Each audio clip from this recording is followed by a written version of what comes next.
mwana wa taata mwana wa dadi oyina kyobadde ogenda okukola nkusaba sooka okize ku bbali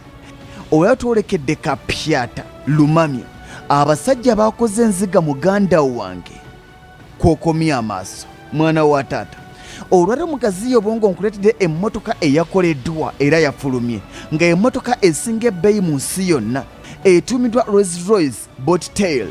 baagifulumiza nga ziri emmotoka 3 zokka ate nga bayinza okoma ku ezo naye mu nsi yonna eno emmotoka gy'olaba y'emmotoka esinga ebbeeyi mu zaali zikoleddwa abasajja baatutte obudde bwabwe eno emmotoka gy'olaba okugikola kyabatwalidde emyaka 4 okugiteekateeka abasinga bewanisa V8 eno V12 yagiya 8 eri automatic amaanyi ga ingini yaayo ya horsepowers 563 wabula gye yakoma okuba ey'amaanyi wandirowooza nti oba oliawo n'okunya bwetyo naye si bwe guli buli kilomita 9 enywawo lita emu yokka okuva e Kampala okutuuka e Masaka kikwetaagisa lita 16 tosukkawo amafuta enywa ga petroli tanka yaayo egenda mu lita 10 tuli ku mmotoka esinga ebbeeyi ku lwaliro mu nsi yonna engine displacement yaayo ya cc 679 etuuza abantu 5 erina automatic climate control ate embeera y'obudde bw'ekyuka oba mu lufu olungi esaako amataala gasobola okuyitamu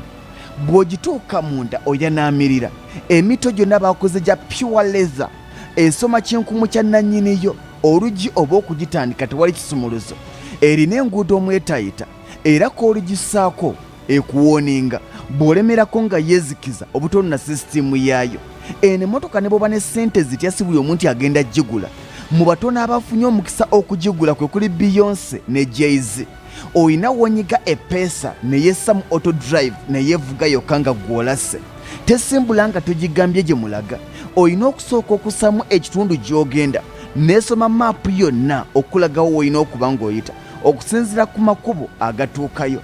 baagizimbiddemu ka fridge mw'oteeka ebyokunywa byo bw'otuuka ku outing onyiga bunyizi peesa neyeebikkula emabega n'ekola manvuuli bw'omala ng'onyiga ezzaayo buli kyuma ekiri kuno singa kifa tolina woogenda kukijja